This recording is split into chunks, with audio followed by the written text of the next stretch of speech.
Hello, and welcome to the Brussels Lunch Talks by Stand Up for Europe. Today, our guest is a member of the European Parliament from Lithuania, Rasa Juknevičienė. Hello. It's our pleasure to see you today here, and thank you so much for agreeing to talk to us today. It's my pleasure. Thank you. This year, Lithuania and the Baltic countries marked several anniversaries, such as the European enlargement and 35 years of Baltic Way. 35 years ago, 2 million of people created a human chain from Lithuania to Estonia to show their unity against Soviet occupation. If I may ask you, do you remember your feelings that day? How can I not remember? I was organizing. I was one of organizers in my region. I lived up to the north of Lithuania on the way to Riga, from Vilnius to Riga. And exactly in the same city, small city, I was medical doctor at that time. But 1 year ago, before the Baltic Way, we already had movement for independence, for perestroika at that time, Sąjūdis. In Latvia and Estonia, the names of the same organizations were Popular Fronts. So I was member and at that time leader, I think, of this, our movement, Sąjūdis, in this small city. And I was one of organizers, to organize people, to inform people, to invite people, and to look. I remember one thing, now he is mayor of that city, still remains to live there. At that time, he also was my colleague in this organization, so he was driving Žigulį, Lada at that time, and we were going on this particular part of Baltic Way. We had responsibility from Vilnius, of course, I just organized, and we were responsible not to have any breaks, you know, to inform people that they have to move to this side or another side, because somewhere it was, we had very many people in one place, and in some places lack of them. So it was no mobile phones, by the way. We didn't have them at all. So that was my responsibility, and I remember very well every single minute. That's very interesting that you are creating European politics with such a background, and it's very inspiring for European democracy.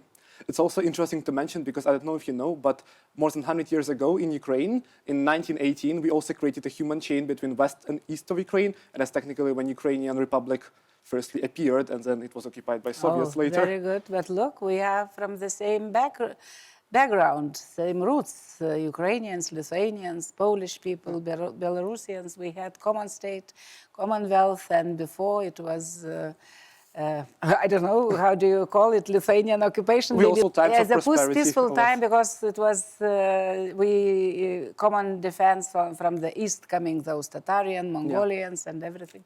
So this is very close to our hearts, the Ukrainian history. I remember my childhood when I was in the school. My parents were teachers, and my father especially was very deep in the history. So we visited at that time, Soviet time, when everything was open to the east, but not to the west. All those castles, Lutsk and others, where we had common history. So that is very close to my heart. As a student, it was very popular to go to Karpaty mountains during winter vacation and to go for skiing. It was our destination. You're always welcome, even now. We are happy to greet our Lithuanian friends. And also about Lithuanian friends, I remember that 10 years ago, when Euromaidan revolution technically won and paved the way to democratic and European Ukraine, the first nation that really supported Ukrainians and were Lithuanians. And I guess you will remember your interview on one of Ukrainian TV channels. Yeah, many of them. I can't remember all of them. Yeah. But when this brutal war started in 2014, so I became member, at that time I was member of NATO Parliamentary Assembly, together with your members of parliament. Many of them still are my good friends. And later I became president of that assembly, and was the first visited this front line of those high-level politicians in NATO or European Union, because others were a little bit hesitating to go. It was mood at that time that show up there would be of high-level politicians, would be like participation in one side. Yeah. So it was a huge mistake, of course. And I broke this rule and went there together with your Speaker of your Parliament, Parubi, at that time. Yeah. Thank you for your leadership in this area, and also about your leadership. Last week, resolution to sanction more Russian shadow fleet was implemented, and you were rapporteur for it. And as Ukrainian, I can always be grateful for this act under your leadership. But I have a question. Now, currently, we have a lot of cases when Russian sanctions are getting circumvented. What further step European Parliament should do to make sure that Russia will pay for what it has done? Yeah, it's a very important question.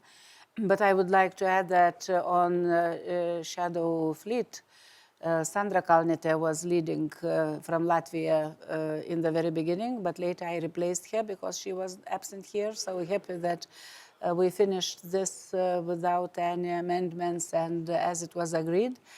Important message sent from European Parliament and on sanctions, circumvention of sanctions, of course, is one of the problems. We always raising this issue. Here, all resolutions are full of messages to European Commission, European Council to do more on that.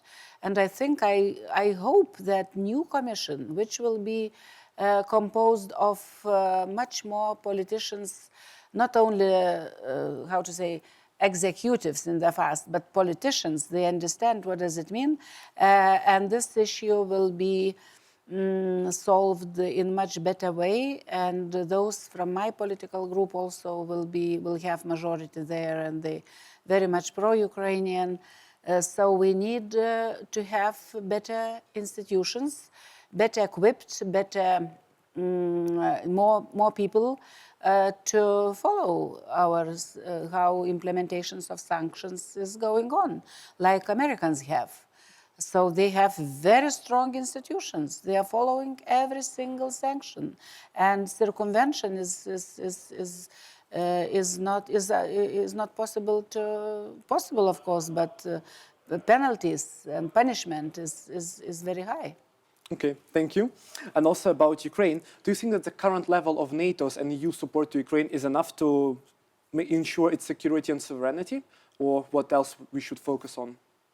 First of all, Ukrainians themselves they made a choice and resisted in the very beginning. And it was a huge impression on NATO, EU politicians and societies. And now, of course, Ukrainians themselves did a lot, but without support, I don't think Ukraine would be able to survive. So today is not enough, of course. We did a lot, but not enough. We, together with NATO, European Union, and other countries, by the way, not only, we helped Ukraine to resist and not to lose, but now it's not enough. Myself, I am representing the group this part of politicians. I hope it's majority, at least in the parliament, yes. We think that the slogan to help Ukraine as long as it takes a little bit too weak now. We have to think about the support to Ukraine to win this war. But the situation is not easy. We will see what will happen in the United States. But nevertheless, we are trying to convince others that it's our war, not only Ukrainian war. It's not a conflict somewhere, but it's a war, real war in the European continent, and we must win this. So everything depends on political will. I think that new defense commissioner in the commission, not only he will not do alone anything, but this strong political will to find resources and to help Ukraine to win will prevail. Thank you. And also coming back to the NATO and to the security in Europe, that is not only Ukrainian war. Currently, Lithuania and the Baltic countries are surrounded by pretty hostile and undemocratic regimes like Russia and Belarus. Do you think that it's enough made to ensure security of the Baltics border of NATO? It's never enough. Of course, we are in the process.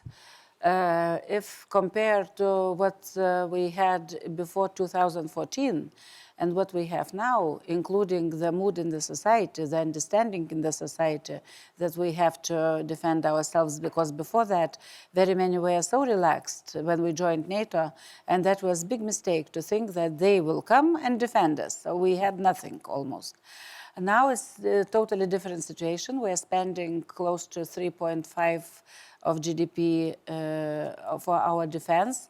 And yes, we are doing more than ever before, but we understand that we have to do this together with NATO cooperation, in cooperation with our allies in NATO, including common military defense planning, surveillance, military intelligence, airspace defense, deployment of the troops of our allies. Now we are working on enlarging German troops on the ground. We will have brigade in 2 years. Their location will be permanent location in Lithuania. Americans we have also, not very many, but yes, it's deterrence. So for us, in conclusion, I have to say for us is still most important is deterrence. To send very clear signal to Putin, Kremlin or others there that they have even idea to attack NATO country would be disaster to them, and they would they have to understand that they even not start thinking to attack us. Okay, thank you. Let's hope that they will understand this clear signal. But we have to be prepared, of course. Always be Only prepared. then. Not if we will not be prepared. So of course, for sure, that will be. But first of all, Slava Ukraini, and everything. We understand that you are defending us as well. Thank you so much. I also want to express my personal gratitude to you, because this interview was also personal to me, because I was following your way as a politician in the European Parliament. Really? I saw what you did. I watched your interviews before, and I always would love to speak to you in person. Today, it's my little celebration that I'm able to meet you in person. Thank you very much. Thank you so much for this interview. Thank you so much. And just for what you do, for what you did already, and for what you'll do in the future. No, never thank me. We have to thank Ukrainians. Those people who are in front lines, so we are thankful. We are thankful. We are doing not enough, but it's our common fight. Thank you. Let's win this common fight together. Yes. Thank you so much. Thank you.